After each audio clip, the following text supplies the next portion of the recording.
வணக்கம். பொதிகை செய்திகளுக்காக ஜெயஸ்ரீ. தலைப்புச் செய்திகள். மூன்றாம் கட்ட வாக்குப்பதிவு 116 தொகுதிகளில் சற்று முன் தொடங்கியது. குஜராத் மாநிலம் அகமதாபாத்தில் தனது வாக்கை செலுத்துகிறார் பிரதமர் நரேந்திர மோடி. இலங்கை தொடர் குண்டுவெடிப்பு சம்பவம். நேற்று நள்ளிரவு முதல் அமலுக்கு வந்தது அவசர நிலை பிரகடனம்.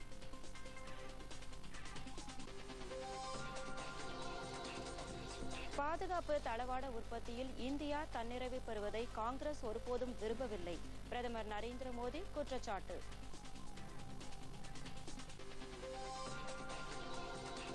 மக்கள் நலனை விட ஆட்சி அதிகாரமும் பெரும் முதலாளிகளின் நலனே பிஜேபிக்கு முக்கியம்.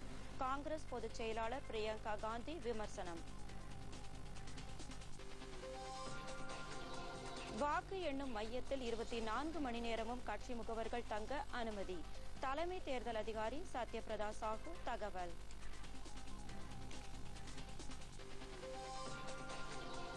IPL cricket. சென்னை சேப்பாக்கம் மைதானத்தில் ஹைதராபாத் சென்னை அணிகள் இன்று மோதல்.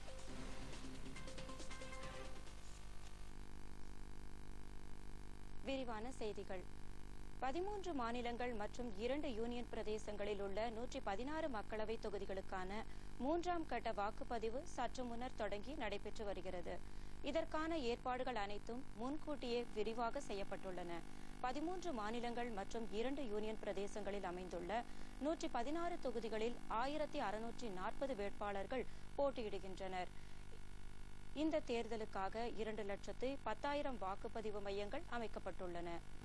இதில் 18,85,00,000 வாக்காளர்கள் வாக்களிக்க தகுதி பெற்றுள்ளனர். குஜராத்தில் உள்ள 26 தொகுதிகளிலும் கேரளாவில் உள்ள 20 தொகுதிகளிலும் ஒரே கட்டமாக வாக்குப்பதிவு நடைபெற்று வருகிறது.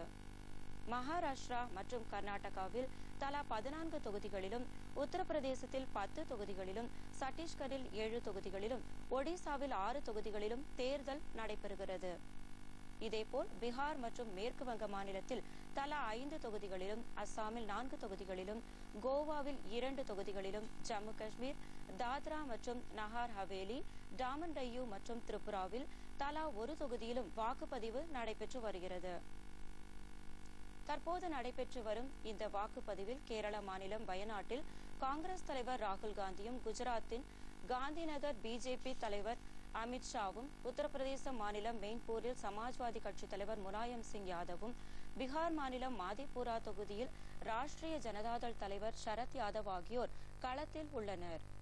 இதனிடையே குஜராத் மாநிலம் அகமதாபாத்தில் ராணி பகுதியில் அமைந்துள்ள வாக்குச்சாவடியில் பிரதமர் நரேந்திர மோடி தனது வாக்கை செலுத்த உள்ளார்.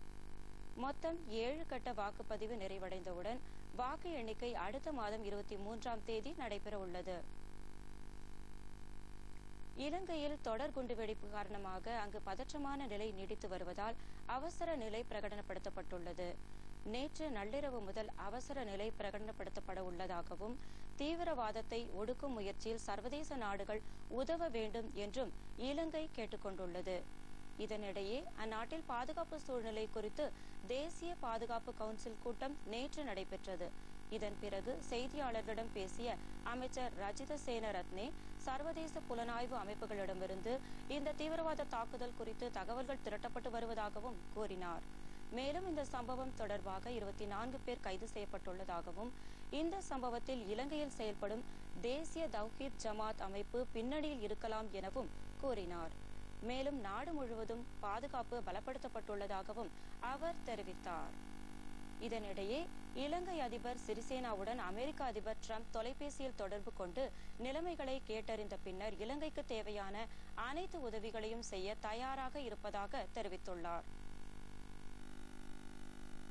இதனிடையே இலங்கையில் குண்டுவெடிப்பில் உயிரிழந்தவர்களின் எண்ணிக்கை 290ஆக அதிகரித்துள்ளது. அவர்களில் KG ஹனுமந்தராயப்பா, M Rangappa, H Sivakumar ஆகிய 3 இந்தியர்கள் உயிரிழந்துள்ளனர். இவர்களுடன் சேர்த்து குண்டுவெடிப்பில் உயிரிழந்த இந்தியர்களின் எண்ணிக்கை 8ஆக உயர்ந்துள்ளது. மேலும் பலர் காயமடைந்து மருத்துவமனையில் சிகிச்சை பெற்று வருகின்றனர். ஈரானிலிருந்து கச்சா எண்ணெய் இறக்குமதி செய்து கொள்ள இந்தியா உள்ளிட்ட 7 நாடுகளுக்கு வழங்கிய சிறப்பு சலுகையை அமெரிக்கா ரத்து செய்துள்ளது குறித்து இந்திய அரசு ஆலோசனை நடத்தி வருகிறது. இந்த விவகாரத்தில் எடுக்க வேண்டிய மேல் நடவடிக்கைகள் குறித்து அதிகாரிகள் ஆலோசனையில் ஈடுபட்டு வருகின்றனர். இந்தியா உள்ளிட்ட நாடுகள் ஈரானிலிருந்து கச்சா எண்ணெய் இறக்குமதி செய்வதை நிறுத்திக் கொள்ள வேண்டும் என்றும் அமெரிக்கா கேட்டுக் கொண்டுள்ளது. அமெரிக்காவுக்கும் ஈரானுக்கும் இடையே கடந்த ஓராண்டுக்கு முன்னதாக கருத்து மோதல் ஏற்பட்டதை தொடர்ந்து ஈரான் அணு ஆயுத ஒப்பந்தத்திலிருந்து அமெரிக்கா வெளியேறியது.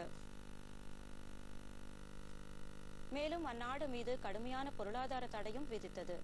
இதற்கிடையே இந்தியா உள்ளிட்ட 8 நாடுகள் 6 மாத காலத்திற்கு ஈரானிலிருந்து கச்சா எண்ணெய் இறக்குமதி செய்யலாம் என்று டிரம்ப் அரசாங்கம் தெரிவித்திருந்தது. இந்த 6 மாத கால அவகாசம் அண்மையில் முடிவடைந்த நிலையில் இனி ஈரானிலிருந்து கச்சா எண்ணெயை இறக்குமதி செய்யும் நாடுகளுக்கு எந்த விதமான சலுகைகளும் வழங்கப் போவதில்லை என்று அமெரிக்க வெளியுறவுத்துறை அமைச்சர் மைக் பாம்பியோ திட்டவட்டமாக தெரிவித்துள்ளார். தீவிரவாத தாக்குதல்களால் சீர்குலைந்த நிலையில் உள்ள ஆப்கானிஸ்தானின் மேம்பாட்டிற்காக ஓமன் வளைகுடா பகுதியில் இந்தியா மேற்கொண்டு வரும் நடவடிக்கைக்கு ஆதரவு தரும் விதமாகவே இந்த 6 மாத கால அவகாசம் வழங்கப்பட்டுள்ளதாகவும் தெரிகிறது.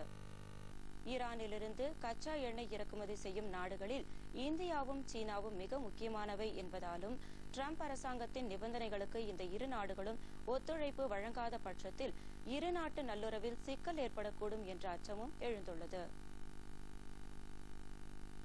தமிழக மீனவர்களின் படகுகளில் டிரான்ஸ்பாண்டர் கருவிகளை பொருத்துவதற்கான நிதி உதவியை 2 மாத காலத்திற்குள் ஒதுக்க வேண்டும் என மத்திய வேளாண் துறை அமைச்சகத்திற்கு சென்னை உயர்நீதிமன்றம் உத்தரவிட்டுள்ளது. மீனவர் நல அமைப்பு சார்பில் சென்னை உயர்நீதிமன்றத்தில் மனு தாக்கல் செய்யப்பட்டது. அந்த மனுவில் மீனவர்களின் பாரம்பரிய மீன்பிடி உரிமைகளை காக்க கடந்த 1984ஆம் ஆண்டு போடப்பட்ட கச்சத்தீவு ஒப்பந்தத்திற்கு எதிராக இலங்கை கடற்படை செயல்பட்டு வருகிறது என்றும் கடந்த 34 ஆண்டுகளாக தமிழக மீனவர்கள் தாக்கப்படுவதை தடுக்க மத்திய வெளியுறவுத்துறை அமைச்சகம் தவறிவிட்டது என்றும் குறிப்பிட்டு இந்த விவகாரத்தை சர்வதேச நீதிமன்றத்தின் கவனத்திற்கு மத்திய மாநில அரசுகள் எடுத்துச் செல்ல வேண்டும் என கோரப்பட்டிருந்தது. இந்த மனுவை விசாரித்த நீதிபதிகள் எஸ். மணிக்குமார், சுப்பிரமணியம் பிரசாத் ஆகியோர் கொண்ட அமர்வு மீனவர்களின் பாதுகாப்பை உறுதி செய்வதற்காக பயன்படுத்தப்படும் டிரான்ஸ்பாண்டர் கருவிகளை மீனவர்களின் படகுகளில் பொருத்துவதற்கான நிதியை மத்திய அரசு 2 மாதங்களுக்குள் ஒதுக்க வேண்டும் என்றும் அதன் பிறகு அந்த கருவிகளை மீன்பிடி படகுகளில் பொருத்துவதற்கான நடவடிக்கைகளை இஸ்ரோ நிர்வாகம் மேற்கொள்ள வேண்டும் என்றும் உத்தரவிட்டு ஜூலை 2ஆம் தேதிக்கு வழக்கை ஒத்திவைத்தனர். இனி வருவது தேர்தல் செய்திகள்.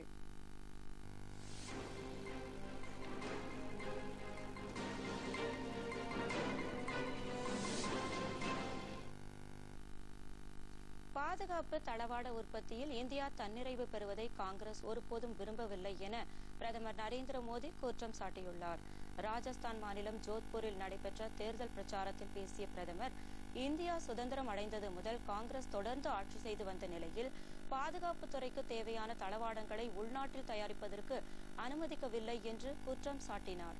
பாதுகாப்பு உற்பத்தியில் 150 ஆண்டு கால அனுபவம் பெற்ற நம் நாட்டில் 18க்கும் மேற்பட்ட பாதுகாப்பு தளவாட உற்பத்தி தொழிற்சாலைகள் உள்ளன என்றும், ஆனால் இந்த துறை கடந்த 2014ஆம் ஆண்டு வரை தன்னிறைவு பெறாமல் இருந்தது என்றும், தாம் ஆட்சிக்கு வந்த பிறகு பாதுகாப்புத்துறை தன்னிறைவு பெற வேண்டும் என்று விரும்பி அதற்கான நடவடிக்கைகளை எடுத்ததாகவும் குறிப்பிட்டார்.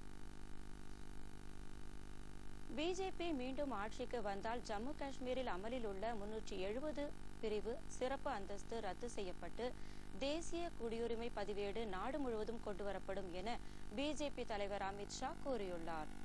மேற்கு வங்கத்தில் கிருஷ்ணா நகரில் தேர்தல் பிரச்சாரம் மேற்கொண்ட அவர், கடந்த 2008ஆம் ஆண்டு பட்லாவில் நிகழ்ந்த என்கவுண்டர் சம்பவத்தில் உயிரிழந்த காவல்துறையினர் பற்றி அக்கறை கொள்ளாமல் அச்சம்பவத்தில் கொல்லப்பட்ட தீவிரவாதிகளுக்காக ஐக்கிய முற்போக்கு கூட்டணி தலைவர் சோனியா காந்தி கவலைப்படுவதாக குற்றம் சாட்டியுள்ளார். மத்தியில் பிஜேபி மீண்டும் ஆட்சிக்கு வந்தால் நாடு முழுவதும் தேசிய குடியுரிமை பதிவேடு மசோதா நிறைவேற்றப்பட்டு அமல்படுத்தப்படும் என்றும் அவர் கூறினார். இதன் மூலம் ஊடுருவல்காரர்களின் வருகை தடுக்கப்படும் என்று அவர் தெரிவித்தார். கடந்த 2008ஆம் ஆண்டு மாலேகான் குண்டுவெடிப்பில் கைது செய்யப்பட்டு சிறையில் அடைக்கப்பட்டு பின்னர் ஜாமீனில் வெளிவந்துள்ள சாத்வி பிரக்யா நிரபராதி என்றும் அவர் மீது பொய்யான குற்றச்சாட்டுகள் கூறப்பட்டதாகவும் தெரிவித்தார். மக்கள் நலனை விட ஆட்சி அதிகாரமும் பெரும் முதலாளிகளின் நலனே பிஜேபிக்கு முக்கியம் என காங்கிரஸ் கட்சியின் பொதுச் செயலாளர் பிரியங்கா காந்தி கூறியுள்ளார். உத்தரப்பிரதேச மாநிலம் ரேபரேலியில் பிரியங்கா காந்தியின் தாயாரும் காங்கிரஸ் கட்சியின் மூத்த தலைவருமான சோனியா காந்தி போட்டியிடுகிறார்.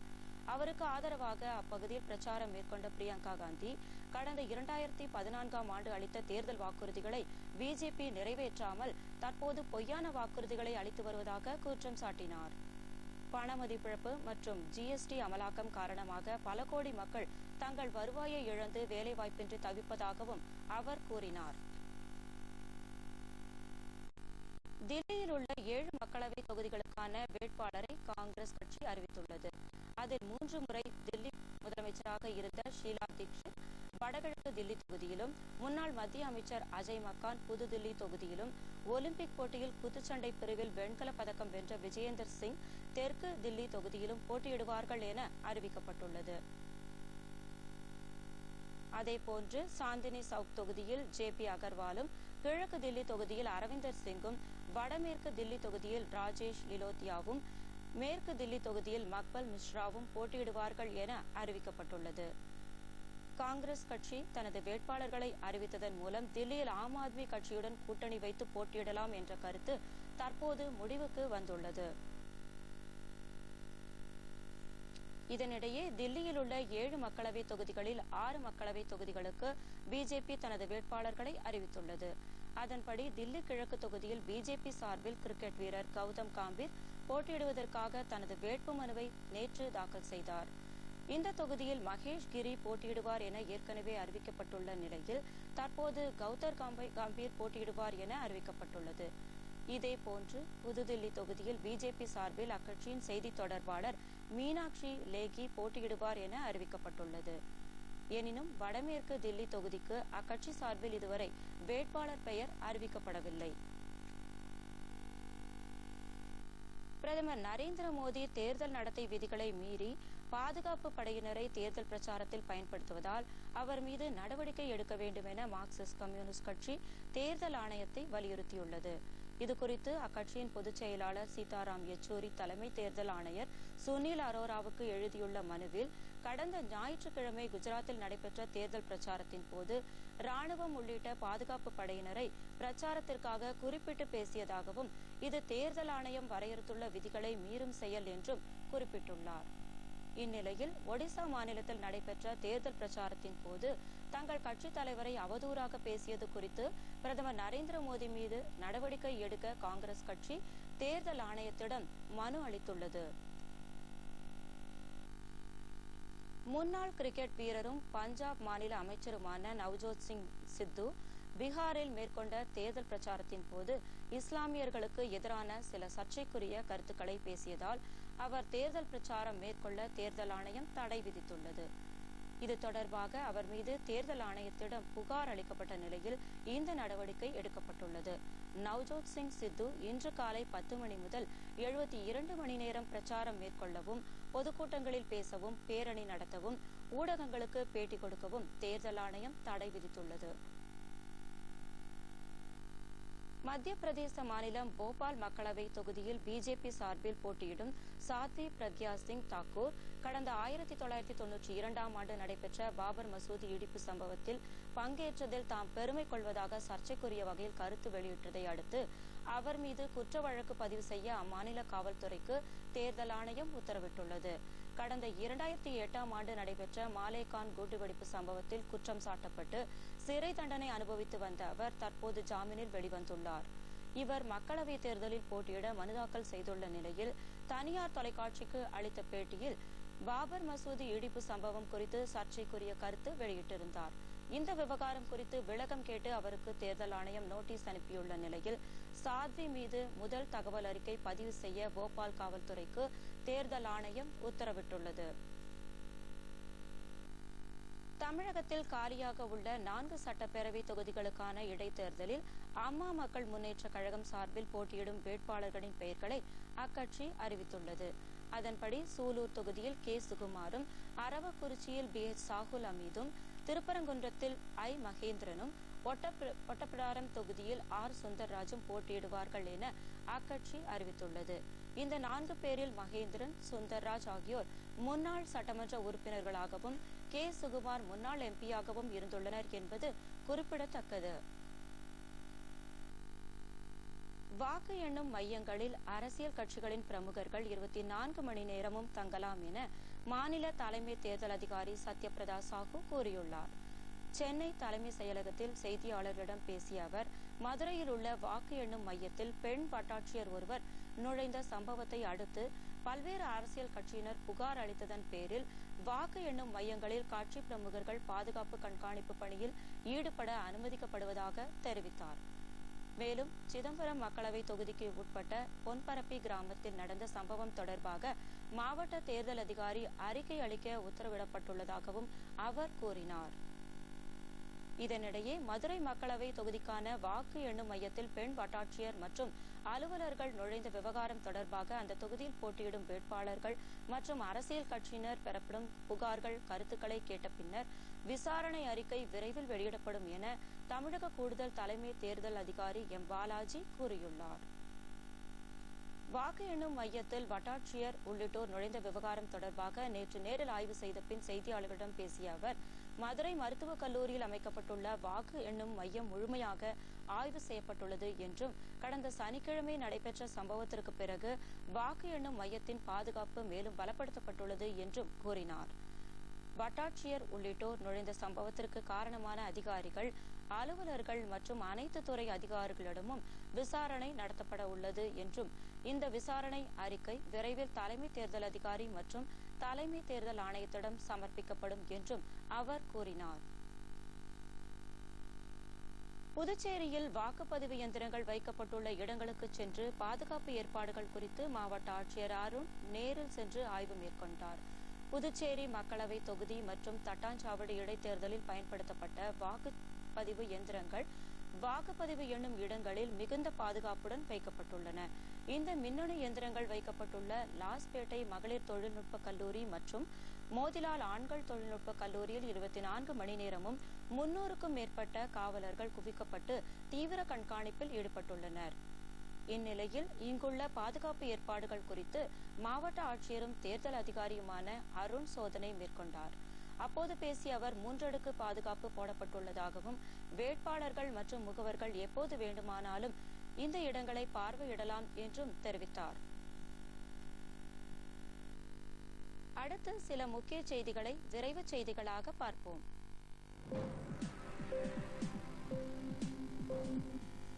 அரசு சித்த மருத்துவர்களை அலோபதி மருத்துவர்களுக்கு நிகராக பணியில் அமர்த்துவது குறித்து சென்னை உயர்நீதிமன்ற மதுரை கிளை கேள்வி எழுப்பியுள்ளது. நீதிபதி கிருபாகரன் மற்றும் எஸ். சுந்தர் கொண்ட அமர்வு மேற்கொண்ட விசாரணையில் தமிழக அரசு 50% சித்த மருத்துவர்களை ராஷ்டிரிய பால் திட்டத்தின்படி ஏன் ஒதுக்கப்படவில்லை என்று கேள்வி எழுப்பியது. மேலும் தமிழகத்தில் உள்ள 33 மாவட்டங்களில் இதுவரை 8 மருத்துவர்களை மட்டுமே பணியில் அமர்த்தியுள்ளது என்றும், மாவட்டந்தோறும் பரிந்துரைக்கப்பட்ட பணியிடங்களை நிரப்ப வேண்டும் என்றும் அரசுக்கு அறிவுறுத்தியுள்ளது.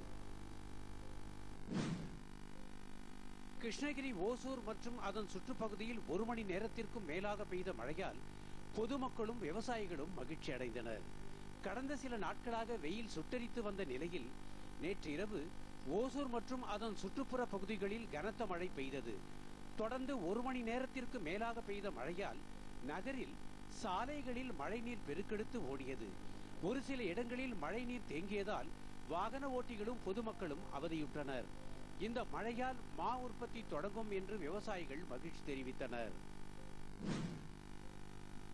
சீருடை பணியாளர் தேர்வு வாரிய உறுப்பினர் செயலர் மீதான அவமதிப்பு வழக்கை திரும்பப் பெற முடியாது என சென்னை உயர்நீதிமன்றம் தெரிவித்துள்ளது. சீருடை பணியாளர் தேர்வாணையம் கைவிரல் ரேகை பிரிவில் உதவி பணியாளர் பணிக்கு நடத்திய எழுத்துத் தேர்வில் சரியாக எழுதிய கேள்வி ஒன்றுக்கு மதிப்பெண் வழங்க கோரி ஒருவர் உயர்நீதிமன்றத்தில் வழக்கு தொடர்ந்தார். இந்த வழக்கு நீதிபதி எஸ். என். சுப்பிரமணியம் முன்பு விசாரணைக்கு வந்தபோது இந்த வழக்கை கைவிட முடியாது என்று நீதிபதி அரசு தரப்பு கோரிக்கையை நிராகரித்தார். வினா முறைகேடு தொடர்பாக காவல் ஆணையர் விசாரணை அறிக்கையை தாக்கல் செய்ய கூடுதல் அவகாசம் வழங்கிய நீதிபதி ஜூன் 6ஆம் தேதிக்கு வழக்கை ஒத்திவைத்தார். மதுரை தேசிய நெடுஞ்சாலைகள் ஆணையத்தின் தொழில்நுட்ப பிரிவு தலைமை பொறியாளரை சிபிஐ கைது செய்துள்ளது. சுமார் 27 லட்சம் ரூபாய் லஞ்சம் பெற்றதாக கூறப்பட்ட குற்றச்சாட்டின் கீழ் அவரது உறவினர் மற்றும் ஹைதராபாத்தைச் சேர்ந்த தனியார் நிறுவனத்தின் உதவி மேலாளரையும் அதிகாரிகள் கைது செய்து விசாரணை நடத்தி வருகின்றனர். திருவையாறு ஐயாரப்பர் கோவிலில் சித்திரை திருவிழாவை ஒட்டி பொம்மை பூ போடும் திருவிழா நடைபெற்றது. தஞ்சாவூர் மாவட்டம் திருவையாறில் அமைந்துள்ள அறம்பளத்த நாயகி உடனுறை ஸ்ரீ ஐயாரப்பர் கோவிலில் கடந்த 10ஆம் தேதி சித்திரை திருவிழா கொடியேற்றத்துடன் தொடங்கியது.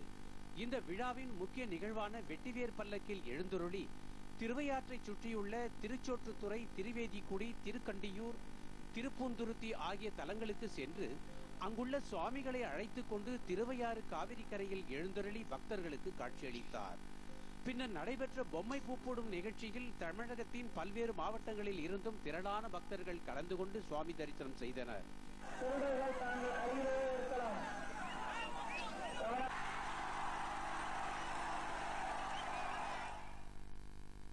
அடுத்து வருவது உலக செய்திகள்.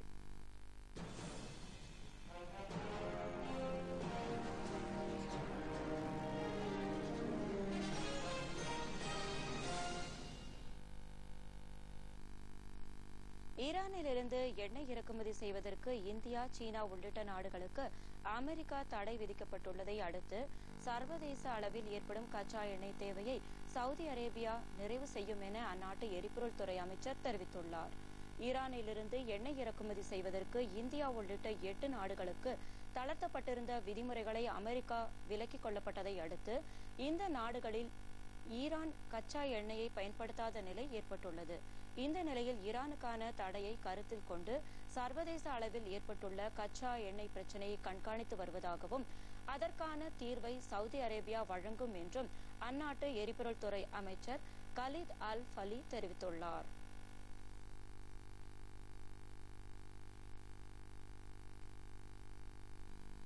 ஈரான் பாகிஸ்தான் எல்லையில் உள்ள பதற்றத்தையும் தீவிரவாதத்தை கட்டுப்படுத்தவும் இரு நாடுகளும் கூட்டாக நடவடிக்கை மேற்கொள்ளும் என பாகிஸ்தான் பிரதமர் இம்ரான்கான் தெரிவித்துள்ளார்.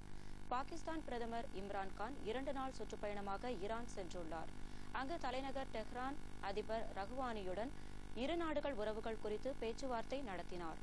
பின்னர் செய்தியாளர்களை சந்தித்த ரஹ்வானி இரு நாடுகளை ஒட்டிய எல்லைப் பகுதியில் காணப்படும் பதற்றத்தையும் தீவிரவாதிகள் நடமாட்டத்தை தடுத்து நிறுத்தவும் நடவடிக்கைகள் எடுப்பது குறித்து பேசியதாக தெரிவித்தார். இதற்காக இரு நாடுகளும் கூட்டாக ஒரு பாதுகாப்பு படை அமைப்பது குறித்தும் முக்கிய முடிவுகள் எடுக்கப்பட்டதாகவும் அவர் தெரிவித்தார். அப்போது பேசிய இம்ரான்கானும் இந்த நடவடிக்கையால் இரு நாட்டின் எல்லைப் பகுதியில் அமைதி ஏற்படும் சூழல் ஏற்படும் என்றும் அவர் தெரிவித்தார்.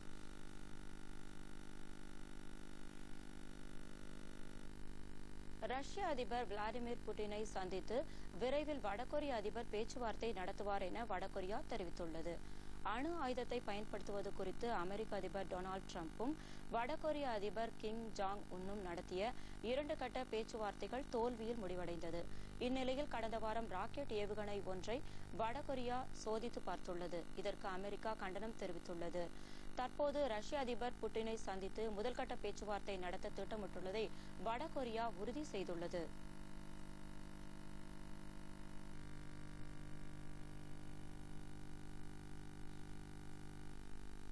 இனி வருவது விளையாட்டுச் செய்திகள்.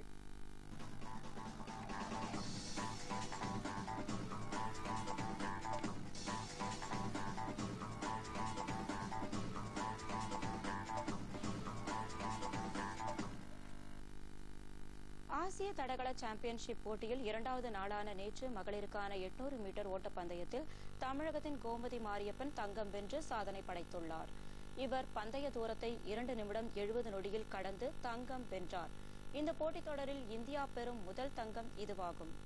இதேபோன்று ஆண்களுக்கான குண்டு எறிதல் போட்டியில் இந்தியாவின் தேஜிந்தர் பால் சிங் 20.22 மீட்டர் தூரம் எறிந்து தங்கப் பதக்கத்தை கைப்பற்றினார். மற்றொரு இந்திய வீரரான ஷிவ்பால் சிங் வெள்ளிப் பதக்கம் வென்றார்.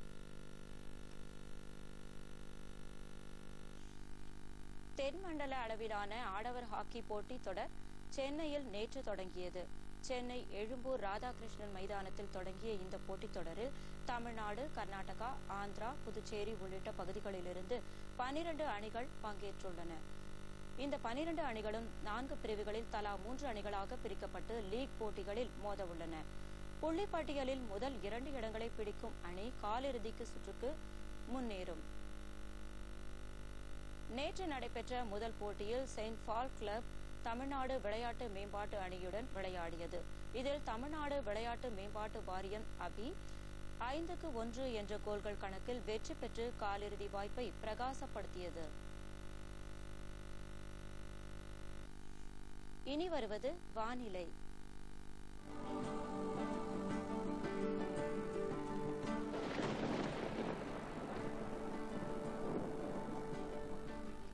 தமிழகத்தில் ஒரு சில இடங்களில் லேசானது முதல் மிதமான மழை பெய்ய வாய்ப்புள்ளதாக வானிலை ஆய்வு மையம் தெரிவித்துள்ளது. மாநிலத்தின் சில பகுதிகளில் மணிக்கு 50 முதல் 60 கிலோமீட்டர் வரையிலான புழுதிக்காற்று வீசக்கூடும் என்று தெரிவிக்கப்பட்டுள்ளது. சென்னையை பொறுத்தவரை வானம் மேகமூட்டத்துடன் காணப்படும் என்றும் அதிகபட்ச வெப்பநிலை 36 டிகிரி செல்சியஸாகவும் குறைந்தபட்ச வெப்பநிலை 29 டிகிரி செல்சியஸாகவும் இருக்கும் என்றும் சென்னை வானிலை ஆய்வு மையம் கூறியுள்ளது. சென்னையை சுற்றியுள்ள மாவட்டங்களான திருவள்ளூர் மற்றும் காஞ்சிபுரத்தில் நேற்று திடீரென பெய்த மழையால் வெப்பம் தணிந்தது. இதன் காரணமாக மக்கள் மகிழ்ச்சி அடைந்தனர். காஞ்சிபுரத்தில் சுமார் 1 மணி நேரம் பலத்த காற்றுடன் கனமழை பெய்ததால் மழைநீர் சாலைகளில் வெள்ளப்பெருக்காக ஓடியது. திருவள்ளூரில் பகல் 1:30 மணியளவில் தொடங்கிய கனமழையால் விவசாயிகள் மகிழ்ச்சி அடைந்தனர்.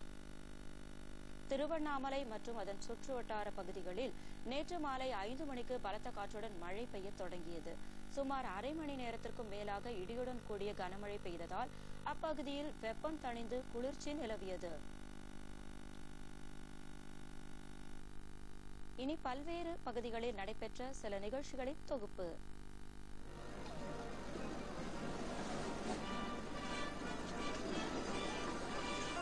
பிரிட்டிஷ் ராணி எலிசபெத்தின் 93வது பிறந்த தினத்தை முன்னிட்டு லண்டன் மாநகரில் உள்ள ஹைட் பூங்காவில் பாரம்பரியம் மிக்க அந்நாட்டு பாதுகாப்பு படையின் அணிவகுப்பு நேற்று மரியாதையுடன் நடத்தப்பட்டது.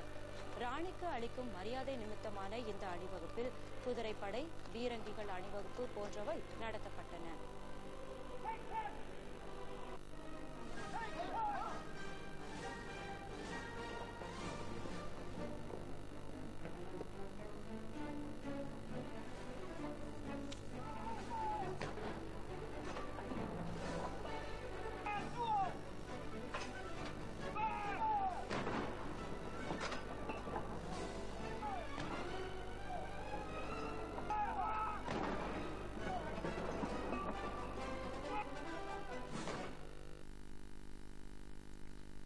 IPL கிரிக்கெட் போட்டித் தொடரின் இன்றைய ஆட்டத்தில் சன்ரைசர்ஸ் ஹைதராபாத் அணியை சென்னை சூப்பர் கிங்ஸ் அணி எதிர்கொள்கிறது.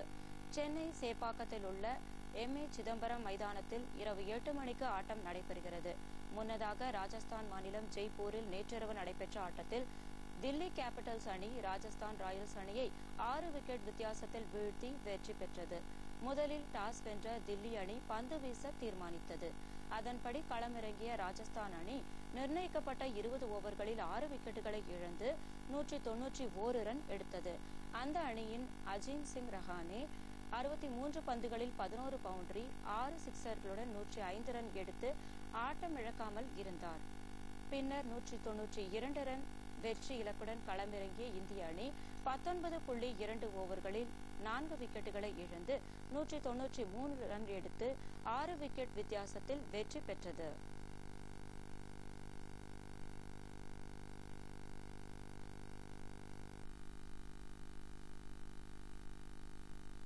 இனி வருவது பத்திரிகை செய்திகள்.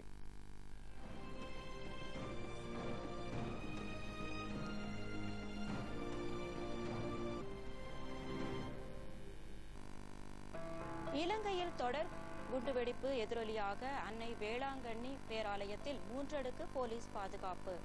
தினத்தந்தி.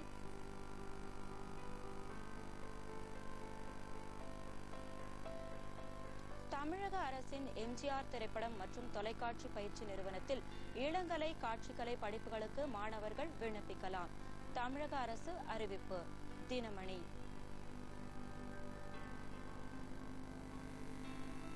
பழனி முருகன் மலைக்கோவிலில் மாதாந்திர பராமரிப்பு காரணமாக ரோப் கார் சேவை நாளை ஒரு நாள் மட்டும் நிறுத்தப்படுகிறது. தினமலர். மத்திய அரசு அனுமதித்தால் திருவனந்தபுரத்திலிருந்து இலங்கைக்கு மருத்துவ குழுவை அனுப்ப தயாராக இருப்பதாக கேரள சுகாதாரத்துறை அமைச்சர் ஷைலஜா தகவல். தினகரன். டிஜிட்டல் பண பரிவர்த்தனைகளால் அடையாளங்கள் திருடப்படுவது அதிகரிப்பு. FIS அறிக்கை தகவல். தீக்கதிர். புதிதாக நிர்ணயிக்கப்பட்ட விதிகளை மீறும் கேபிள் டிவி, DTH நிறுவனங்கள் மீது கடும் நடவடிக்கை எடுக்கப்படும். தொலைத்தொடர்பு ஒழுங்குமுறை ஆணையம் எச்சரிக்கை. இந்து தமிழ் திசை. மீண்டும் தலைப்புச் செய்திகள்.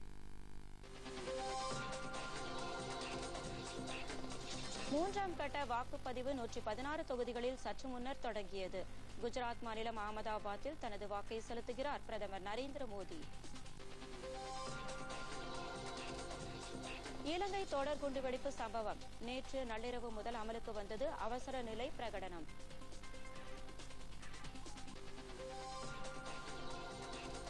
பாதுகாப்பு தளவாட உற்பத்தியில் இந்தியா தன்னிறைவு பெறுவதை காங்கிரஸ் ஒருபோதும் விரும்பவில்லை. பிரதமர் நரேந்திர மோடி குற்றச்சாட்டு. மக்கள் நலனை விட ஆட்சி அதிகாரமும் பெரும் முதலாளிகளின் நலனை பிஜேபிக்கு முக்கியம். காங்கிரஸ் பொதுச் செயலாளர் பிரியங்கா காந்தி விமர்சனம்.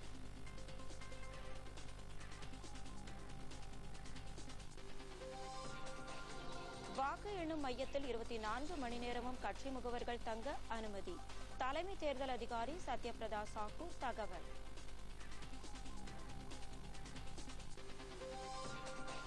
IPL cricket. சென்னை சேப்பாக்கம் மைதானத்தில் ஹைதராபாத் சென்னை அணிகள் இன்று மோதல். பொதிகை செய்திகளை யூடியூபில் தமிழ் நியூஸ் தூர்தர்ஷன் என்ற சேனலிலும், ட்விட்டரில் Tamil news Doordarshan @DD news Chennai என்ற பக்கத்திலும் காணலாம்.